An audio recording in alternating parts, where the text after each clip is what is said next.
Welcome to Ndamanaho atau selamat datang di Ndamanaho. Ini adalah salah satu kampung atau biasa disebut kota Ndamanaho yang ada di Desa Prekarang, Kecamatan Gahoriango, Kabupaten Sumba Timur. Dan kampung ini peradaban yang cukup lama, masa penjajahan saya kira kampung ini sudah ada. Dan bicara terkait dengan sejarah nama tempat, kenapa harus taruh Ndamanaho, tentunya ada perjalanan yang cukup berkesan sehingga kemudian nama tempat Ndamanaho ini ditetapkan, dan kotak ini adalah kotak Ndamanaho atau kampung Ndamanaho.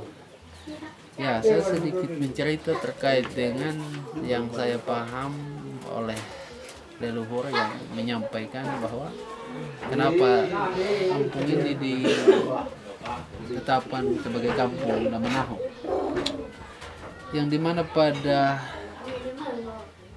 zaman dulu, yaitu pada masa Orde Lama, sekitar Orde Lama lah, atau masa masih dalam fase-fase penjajahan mungkin ya, masih dalam fase penjajahan kampung ini sudah ada. Ya, lalu pada waktu itu pada musim-musim krisis ya, baik itu krisis pangan, jadi ada salah satu tamu yang datang ke kampung ini, datang untuk istilahnya kalau bahasa Sumbanya itu mai pemendara, atau kalau diterjemahkan bahasa Indonesianya itu orang yang datang untuk minta dukungan. Dalam hal ini kalau sudah panen hasil, ya waktu itu mungkin panen hasilnya padi atau hasil kebun lah begitu ya. Yang kemudian mereka pulang di tempat ini karena orang yang cukup berpengaruh. Lalu kemudian mereka sering, sebelum itu mereka datang dengan suatu kondisi yang ada di sini karena mereka krisis air ya, krisis air. Jadi mereka bilang belum masak atau det pemenahu karena airnya memang tidak ada begitu. Jadi mereka pulang. Orang ini menceritakan di tempatnya dan juga akan tersebar di tempat-tempat lain bahwa orang di tempat atau di kampung ini tidak masak atau Ndamanaho begitu. Ketika kita datang Parya atau Pelong Kembainya na Pelurewang begitu. Jadi pada fase dulu yang dimana salah satu pesan atau yang unik itu dijadikan salah satu alasan untuk dijadikan tempat gitu.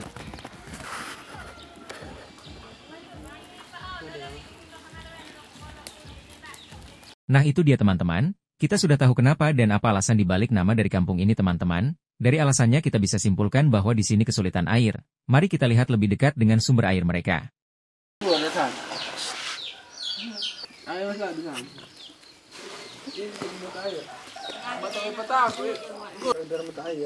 Ini dia teman-teman proses pengangkutan dari tempat ini ke atas.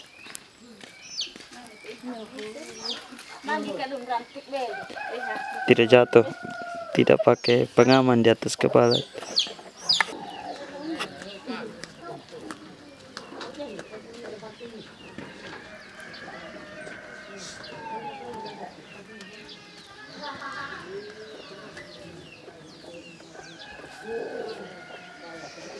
Bawa di mana sini Bapak? Kampung San. Di Kahi, kampung Kahi. Kampung Kahi. Berapa lama timba ini? Timba ini berapa lama? Kerambo belum mau deh, Bandeng. Oh, Dari tadi malam. tadi malam. Sampai Iya. sampai pagi. Iya. Pagi baru tadi. Wah. Jam berapa sudah tadi malam? Hah? Ini ada berapa kampung? Ada 2 dusun di sini. 2 dusun, 1 mata air ini berarti berapa kakak? Banyak. Banyak. Bisa sampai 100? Lebih. Lebih. Lebih? Bisa 400 malah. Iya. 400 kakak? Iya. Dengan mata air yang diawasin satu ini? Pakai alat kerbau, ada yang pakai motor. Woi, berarti kerbau membantu sekali ini Bapak. Ini sudah bawa ini ketua RT yang tangani kalau air tidak keluar.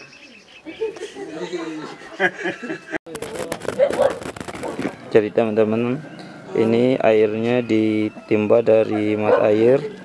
Ini katanya mau dibawa ke satu kampung, namanya Kampung Tahi. Kemudian teman-teman, mereka menggunakan kerbau sebagai alat transportasi. Wah, Kampung Damanau. Kampung Damanau. Nama siapa Bapak? Iya. Mutu halura. Sama siapa biasa? Bapak Fitri. Bapak Fitri Lakahi. Lakahi. Iya. Jadi ini air bisa pakai berapa lama Sen? Iya. Bisa berapa lama pakai air? Kalau sudah timba begini? Tidak sampai 2 hari. Tidak sampai 2 hari ya? Iya, tidak sampai. Babi, minum lagi. Iya. Pakai masak lagi. Oh, Tapi mandi tidak lagi apa? Nanti Tidak pakai apa? mandi lagi. oke. Hanya pakai ini. Kalau dia tidak keluarin mata air bagaimana so? Sini yang keluar terus. Tiap tahun di sini saya tidak keluar. Yang tidak macet, Tidak tidak sampai kering. Kalau mata air lain di sekitar sini kering. Ada kering. Tapi sini tidak ya? Tidak. Oke, terima kasih banyak Bapak. Iya. Di sini kalau dia penuh ini baru dia mengalir ke dalam situ. Oh, berarti dia orang kayak buat memang celah untuk dia masuk di situ. Nah, ini kena. Baru aja kan udah bertahan ya, Dang. Iya. Dari bantuan, Pak. Iya, Bantuan ya? Nah, bantuan. bantuan. Kalau proses ini Gali. kerja, ini gali sudah ya. Sudah, kerja sudah. Hanya Pak, bukan dari pemerintah. Ini sumbangan ya boleh bilang oknum sukarela dari salah satu anggota dewan. Waktu itu ini. Frank. Tapi bukan sumbangan dari pemerintah lah. Oh, Sukarela dari salah satu anggota DPR provinsi. Dia punya tutup. dan tutup ini ya. Ini apa bagian atasnya dia.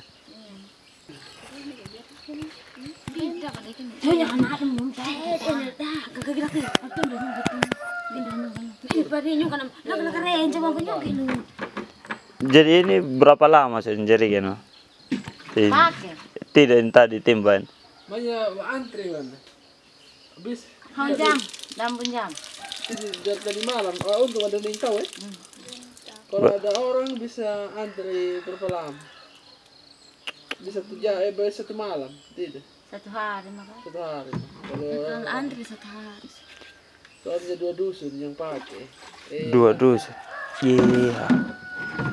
Berarti minimal di rumah 20 jerigen di rumah. Satu rumah berarti bisa 20 jerigen. Tergantung kok. Tergantung kebutuhan toh. Kalau air masih ada di rumah, orang bisa bawa di bawah 10, bisa bawa 10. No. Tergantung kebutuhan. Wah. Sekitar berapa kakak bilang guru ya? Di sekitar 300-400an kalau dua dusun. 2 dusun datang ambil air di sini. Wah, kondisinya seperti ini.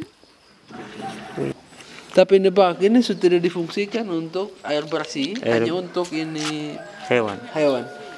Kenapa guru?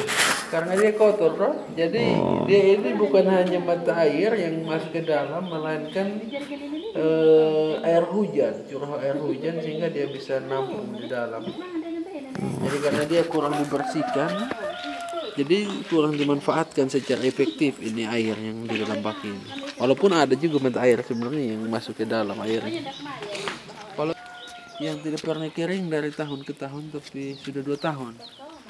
Sudah 2 tahun dia kering. Yang khusus mata air yang ini. Terus mata air ini. Berarti kalau hitung-hitung ini ada 3 mata air. 3 sebenarnya, 3 sumber mata air. 3 sumber ya. Tapi ini kalau 2 tahunan ini kering. Dan hemat saya bisa berpikir bahwa ketika kita tanam, cabut-cabut pohon-pohon, ya punya imbas juga. Betul. Karena masalah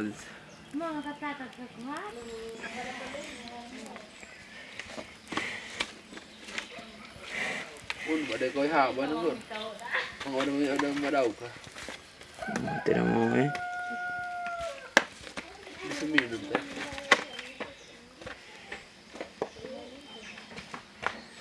Desa Prekarang. Iya, bisa. Desa Prekarang, Kecamatan Goa. Ya. Kampung Damanaho. Dah mana?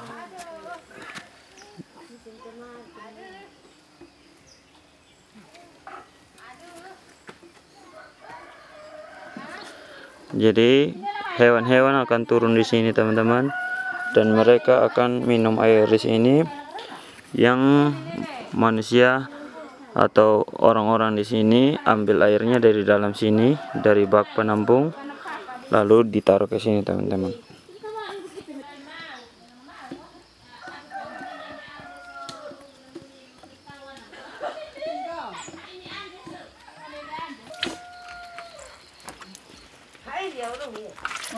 Airnya dingin sekali teman-teman, ini dingin sekali. Dulu kan masih belum taruh lagi. Boleh nama Tapi kalau di jalan ke sekolah tidak pernah mandi. Jadi anak-anak jarang mandi di sini.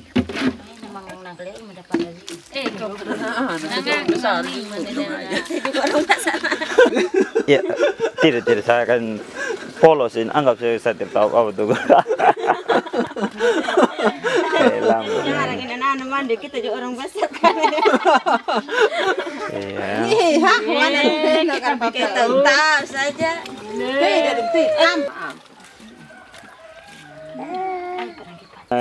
Nanti bisa lihat ini pemerintah dikasih kita bor. Kira-kira apa harapannya mama ini? Ini. Oke, mama, kira-kira apa harapannya mama? Ini mawila kampung Leo ini makaraya dukungan wela pihak welang gini no jakan ana ita kamanu pamandingi wa itu no karena wong kama ana bantuan mama jakan panamong no kan selama iyan ya dari bulan 7 dengman mama wai ini paling banyak sudah nyuma dusun 4 Landa Manaho kekurangan wai maka kadang ya kama antri dari pagi sampai hilirudung pahima bisa pabela mama ya kama may panding wai jadi wala pihak pemerintah ya kana ita kamanu kan ana dula kama mamanyuma ya kana namo kama. Oke, mantap. Jadi guru sendiri ini sebagai apa namanya putra tanah di sini melihat keadaan ini, kira-kira harapannya guru apa nih? Ya, tentunya harapannya saya melihat kondisi yang cukup prihatin dari tahun ke tahun mengalami kesulitan yang sama. Tentunya sejak pribadi mengharapkan pemerintah punya peran untuk ambil kebijakan dalam hal ini untuk membangun sumber bor, karena di sini sudah ada sumber bor di dusun 1 dan dusun 1 dan itu mengurangi kemacetan atau krisis air bersih. Sehingga kemudian hari ini saya sebagai anak yang dilahirkan di kampung ini sebenarnya punya merasa perhatian dan juga memberikan suatu dukungan, namun karena ya boleh dikatakan pemerintah hari ini pasif untuk melihat suatu kondisi di daerah terlebih khusus di Pragarang atau di Namanahu ini, ya bagi kami pemerintah pasif karena ini sudah diusul bertahun-tahun untuk mengadakan sumur bor. Entah ini kelalaian dari desa yang tidak mengawal segala aspirasi yang masyarakat sampaikan. Karena ini adalah proses berkepanjangan terkait dengan krisis air yang khususnya di Namanahu ini. Jangankan soal pemakaian antara pakai minum dan masak cukup, dan juga orang di sini kalau mandi saja itu bahkan hampir sebulan sekali, kecuali mau pergi di tempat-tempat acara atau kalau hanya sehari-hari mereka di kebun, gembala, ya mereka tidak mandi pun juga. Jadi mereka tetap nyaman dengan keadaan karena memang situasi hari ini yang memang tidak memungkinkan gitu. Jadi bicara harapan sih sebenarnya bukan hanya di pemerintah, tapi harapannya bisa dari berbagai macam elemen, teman-teman yang punya hati untuk melihat situasi terkini. Karena kalau kita melihat hari ini pun juga karena anggaran dari pemerintah juga cukup terbatas, maka kita mengharapkan kolaborasi dari berbagai macam stakeholder untuk memberikan dukungan atau bantuan sehingga bisa mengatasi masalah ini. Karena bicara tentang sumber kehidupan yang bagus, hemat saya adalah bicara tentang air, sumber kehidupan itu. Jadi kalau airnya tidak ada, krisis air begini, masyarakat juga akan menguras tenaganya, energinya untuk jaga air ini tadi yang seperti dapatkan di masyarakat sendiri sampai 1 malam 2 malam baru mereka dapatkan 2 jerigen 3 jerigen untuk kembali ke rumah. Jadi saya rasa itu yang menjadi harapan, dan saya secara pribadi akan terus memperjuangkan dan melakukan kerjasama di berbagai macam pihak untuk memberikan perhatian khusus di Namanahu ini. Ya, mungkin harapannya seperti itu, Pak.